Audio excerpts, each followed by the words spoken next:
Hello, family. Welcome back to another edition of The Chosen, and I'm your host, JT. So, we are still on teens and life handles, and today I want us to look at some of you might be asking, why me? Why must it be me? Life, you find that where you are born, things are happening. You are like, oh God, I'm still young. Why should it be me? Why should I be going through all this with my age? One thing about God is this: He is so intentional about His doing with our lives. We don't need to choose, He decides. Like, none of us chose where to be born, none of us chose who to give birth to us, none of us chose which kind of is it Christianity or religion that we were going to be born in. No one chose. God just decided that, okay, I want you to be born in this family, I want this to be your parents, I want this and this and this. God had already programmed it. So, okay, let me use my example. Like, I was there one time where I was asking God, why should it be me? Why should you give me this kind of a heavy burden, or give me this kind of a place whereby, things are tough, things are not working, things are, people think that money is everything. Money does not sort everything. That's the truth. You might be thinking that you are not privileged because your family is not to that expectation, that financial expectation that you wish as a teenager. You see others when their parents are coming for parents, I don't know, parents visiting day or whatever, their parents will come with big cars and all that, and you admire it. It's not wrong. The truth of the matter is that money does not solve everything. Money just solves, I think, 10% of people's life issues. So I grew up in a family whereby finances was not an issue. No. Yes, I won't say we were rich. We were not rich, but we were, at least we had just enough. We have the level of not enough, just enough, and more than enough. Were at the level of just enough, right? I think between just enough and more than enough, I don't know which one is there, right? So I grew up in that kind of a family. But one thing that I always asked God for is I was like, God, why should it be me that people envy my family, yet I'm envying their own, even if they don't have everything that we got? Why? I didn't grow up with that kind of attention from my parents, which I felt I needed. I remember one time I really needed their attention. I craved for it. I died to have it. But I tried, with my little mind. I thought that even writing a letter to them would at least make them give attention to my heart's cry. But instead, it was taken in a wrong way. And I was like, God, why did you give me this kind of a family whereby I'm not enjoying the kind of connection I would wish with my parents? And I came to realize one thing: God planted me in that family for a reason. This is to tell you that it's not about why you. Don't ask God why you in a negative sense. No, it won't solve your issue. Ask God, why me? Why did you choose me to be in this family? What is my mandate? What is my responsibility? Why did you bring me in this family? Because God has a great plan for you. In that family, maybe you are the only person, you are the David in that family. Maybe you are the Jephthah in that family. You are the Deborah in that family. Like, God has a great plan for you. You are Esther. You never know. So it's not about the negative. Don't look at the, yes, at times the devil will try to fill our mind with, you know what, you're not good enough, that's why God had to throw you into this family. No. Don't listen to the devil. Ask yourself, why did God choose you specifically and particularly just you for that family? Me, I'm the firstborn in my family, right? And I was like, God, does it have to end like this? I can see others enjoying everything and all that. They have good connection with their parents. They can cry to their parents. They can do blah, blah. And me, I'm here, not even a single attention. So why did you bring me here? And I came to learn. That's why today I can be able to talk to you. Why? I had an experience.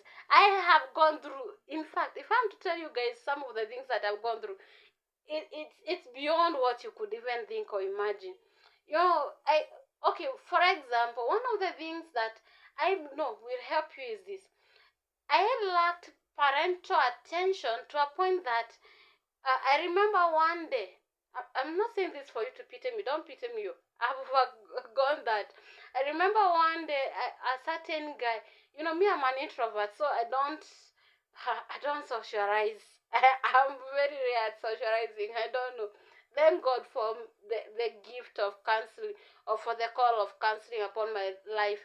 And also, journalism helped me a lot because I got the courage to talk to people. So I remember back then I was in Form 1, a certain guy came to me and was like, you know what, JT, I want you to be my girlfriend. I was like, are you mad? What's wrong with this guy?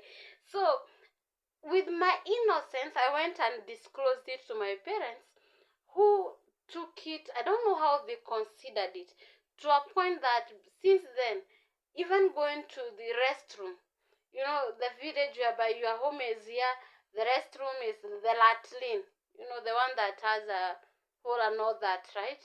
So for me even to go to the restroom, my parents ordered my little siblings, who are even below 10 years, to be accompanying me to go to the restroom. Restroom. Even if it doesn't matter, they have to stand at the door until I'm done. Because I don't know, they thought that, oh, okay, so people have started admiring her. I think then the next moment, but you see, I had tried to seek their attention, to express my heart and everything to them, yet. So that's why I'm telling you, God has planted you in your family for a reason. Don't ask God why, with tears, with cry. If you are to cry, cry to God and ask Him, God, you planted me in this family. What is my mandate here? Why did you bring me here? What lesson do you want me to learn from this? Because me, I took my lesson. I learned it. Though I learned it in a hard way, please don't be like me. I'm telling you all this so that you won't copy me. I normally tell you guys, don't copy, don't also seek to be an example in the wrong things. Me, I learned it the hard way. And truth be said, it's not an easy thing, but it is possible with God. Thank God that I was introduced to God when I was still, I don't know, I was not even born.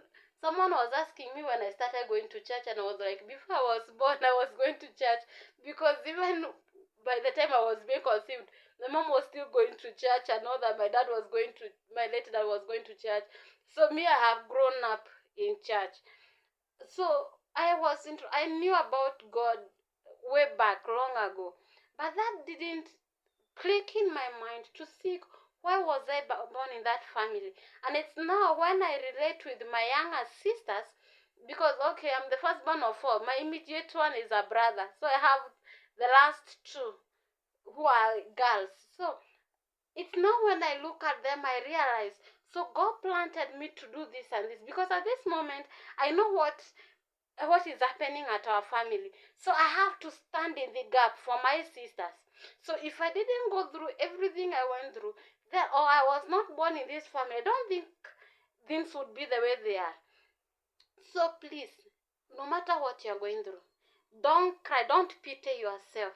Rather, thank God. Go to God with thanksgiving, telling Him, thank you, Father, for this family you gave me. Thank you for everything. At times, it's not even about your immediate family, it's your extended family, right? That's a story. My story is a crazy one. That's what I'm telling you. Don't seek God to, crying, God, you're wicked. No, God is never wicked. He's so intentional. If you are in my shoe, whereby your grandmother, one of your grandmother, I won't say which side, stands and says that she's not part of us because I'm not called from their side, and she tells even your own siblings, your own brother and sisters, that this one is not your family because she's not called from your side, how would you feel? But at the end of the day, right now, the family is coming back to me and all that.